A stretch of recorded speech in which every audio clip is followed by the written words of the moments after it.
Hello my dear students, how are you all? I hope you all are doing good. ਅੱਜ ਆਪਾਂ chapter number 2 impact of human activities ਦੇ short question answer cover ਕਰਾਂਗੇ। ਇਹ ਤੋਂ ਪਹਿਲਾਂ ਆਪਾਂ ਨੇ very short question answer cover ਕੀਤੇ ਸੀ। ਪਹਿਲਾ ਕੁਐਸਚਨ ਆ, how does migration influence urban environment? The shifting of population from one place to another is known as migration. Population ਮਤਲਬ ਆਬਾਦੀ ਤੇ ਮਾਈਗ੍ਰੇਸ਼ਨ ਮਤਲਬ ਪ੍ਰਵਾਸ। In cities most of the people do not belong to the cities. ਸ਼ਹਿਰੀ ਇਲਾਕਿਆਂ ਦੇ ਵਿੱਚ ਜ਼ਿਆਦਾਤਰ ਲੋਕਾਂ ਦਾ ਮੂਲ ਸਥਾਨ ਸ਼ਹਿਰ ਨਹੀਂ ਆ। People migrate into the cities from the rural areas, employment, trade ਔਰ ਬਿਜ਼ਨਸ, ਐਜੂਕੇਸ਼ਨ ਐਕਸੈਟਰਾ। ਪੇਂਡੂ ਇਲਾਕਿਆਂ ਦੇ ਲੋਕ ਸ਼ਹਿਰਾਂ ਦੇ ਵਿੱਚ ਰੁਜ਼ਗਾਰ, ਵਪਾਰ ਤੇ ਸਿੱਖਿਆ ਪ੍ਰਾਪਤ ਕਰਨ ਦੇ ਲਈ ਜਾਂਦੇ ਹਨ। ਅਰਬਨ ਐਟਮੋਸਫੀਅਰ ਫੇਸਿਸ ਮੈਨੀ ਪ੍ਰੋਬਲਮਸ ਡਿਊ ਟੂ ਮਾਈਗ੍ਰੇਸ਼ਨ। ਇਹਦੇ ਦੌਰਾਨ ਲੋਕਾਂ ਨੂੰ ਕਾਫੀ ਸਾਰੀ ਸਮੱਸਿਆਵਾਂ ਦਾ ਸਾਹਮਣਾ ਕਰਨਾ ਪੈਂਦਾ ਹੈ। Some of the problems are as follows. Problem of pollution, ਪ੍ਰਦੂਸ਼ਣ ਦੇ ਪ੍ਰੋਬਲਮ। ਇਨਕਰੀਜ਼ ਇਨ ਪੋਪੂਲੇਸ਼ਨ, ਆਬਾਦੀ ਦੇ ਵਿੱਚ ਵਾਧਾ ਹੋਣਾ। Pressure on land for agriculture, ਖੇਤੀਯੋਗ ਭੂਮੀ ਤੇ ਦਬਾਅ ਆਉਣਾ। Increase in production of waste material, ਕੂੜਾ ਕਰਕਟ ਦਾ ਵਾਧਾ, ਕੂੜੇ ਕਰਕਟ ਦੇ ਵਿੱਚ ਵਾਧਾ ਹੋਣਾ। ਡਿਵੈਲਪਮੈਂਟ ਆਫ ਸਲਮ ਔਰ ਸਲਮਸ ਏਰੀਆ, ਗੰਦੀਆਂ ਬਸਤੀਆਂ ਦਾ ਵਿਕਾਸ ਹੋਣਾ। Write a short note on floating population. It include those persons which move one place to another places on regular basis for earning their livelihood।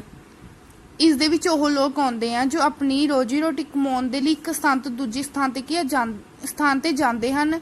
such person do not live where they work। ਇਹ ਲੋਕ ਉੱਥੇ ਨਹੀਂ ਰਹਿੰਦੇ ਜਿੱਥੇ ਉਹ ਕੰਮ ਕਰਦੇ ਆ। rather they come to place of work from their place of living। ਇਹ ਆਪਣੇ ਘਰੇਲੂ ਸਥਾਨ ਤੇ ਉਸ ਜਗ੍ਹਾ ਤੇ ਜਾਂਦੇ ਹਨ। ਇਹਦੇ ਵਿੱਚ ਜ਼ਿਆਦਾਤਰ ਕਿਹੜੇ ਲੋਕ ਆਉਂਦੇ ਆ?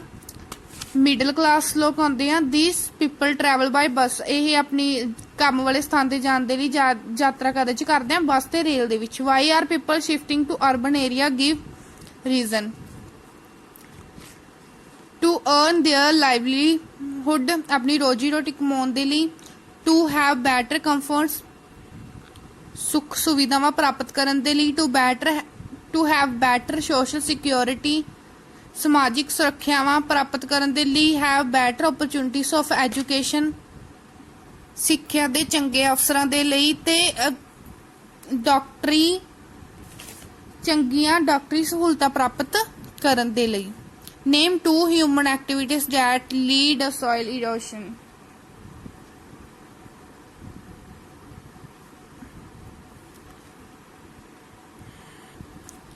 ਕੀਟਨਾਸ਼ਕ ਤੇ ਰਸਾਇਣਿਕ ਦਵਾਈਆਂ ਦਾ ਉਪਯੋਗ ਕਰਨਾ।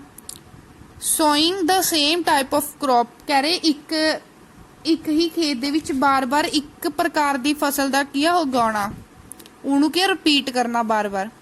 Right a note on vehicular emission। in the modern time the number of vehicle are increasing day by day। ਆਧੁਨਿਕ ਯੁੱਗ ਦੇ ਵਿੱਚ ਜਿਹੜੇ ਆਵਾਜਾਈ ਦੇ ਸਾਧਨ ਉਹਨਾਂ ਦੇ ਵਿੱਚ ਕੀ ਵਾਧਾ ਹੋ ਰਿਹਾ। All this vehicle run on, ਆ ਜਿਹੜੇ ਵਾਹੀਕਲਸ ਆ ਕਾਹਦੇ ਤੇ ਚੱਲ ਰਹੇ ਆ? Petrol, diesel, coal, natural gas etcetera. Due to burning of petrol fuels gases like carbon dioxide of nitrogen, sulphur dioxide. ਇਹਨਾਂ ਦੇ ਦੁਆਰਾ ਕਿਹੜੀਆਂ ਗੈਸਾਂ ਪੈਦਾ ਹੋ ਰਹੀਆਂ? ਨਾਈਟ੍ਰੋਜਨ ਤੇ sulphur dioxide are produced by this vehicles.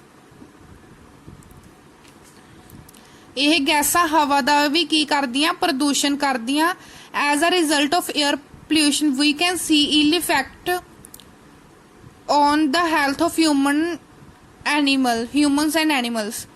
ਹਵਾ ਦੇ ਨਾਲ ਇਹਨਾਂ ਦਾ ਉਲਟਾ ਪ੍ਰਭਾਵ ਕਾਤੇ ਪੈ ਰਿਹਾ? ਹਿਊਮਨ ਤੇ ਐਨੀਮਲਸ ਦੀ ਹੈਲਥ ਤੇ। This also lead to problem related with respiration. ਇਸ ਦੇ ਨਾਲ ਸਾਹ ਵਰਗੇ ਜਿਹੜੇ ਰੋਗ ਹੋ ਰਹੇ ਆ ਨਾ, ਉਹ ਵੀ ਇਹਦੇ ਦੁਆਰਾ ਕੀ ਪੈਦਾ ਹੋ ਰਹੇ ਆ। ਇਸ ਕੁਐਸਚਨ 'ਚ ਕੀ ਪੁੱਛ ਰਹੇ ਆ ਬੱਚੇ? How has human activity resulted in depletion of forest? ਕਹਿੰਦੇ ਮਨੁੱਖ ਦੀਆਂ ਕਿਹੜੀਆਂ ਗਤੀਵਿਧੀਆਂ ਕਰਕੇ ਜੰਗਲਾਂ ਦਾ ਕੀ ਹੋ ਰਿਹਾ? ਖਾਤਮਾ। ਇਹਦਾ ਮੀਨਿੰਗ ਕੀ ਹੁੰਦਾ? ਖਾਤਮਾ। ਜਾਂ ਫਿਰ ਕਿਹੜੀਆਂ ਗਤੀਵਿਧੀਆਂ ਕਰਕੇ ਜੰਗਲ ਨਸ਼ਟ ਹੋ ਰਹੇ ਆ। Increasing the land area for agriculture, over grazing of cattle. ਇਹਦਾ ਮੀਨਿੰਗ ਹੁੰਦਾ ਚਰਾਉਣਾ, ਪਸ਼ੂਆਂ ਨੂੰ ਜ਼ਿਆਦਾ ਚਰਾਉਣਾ।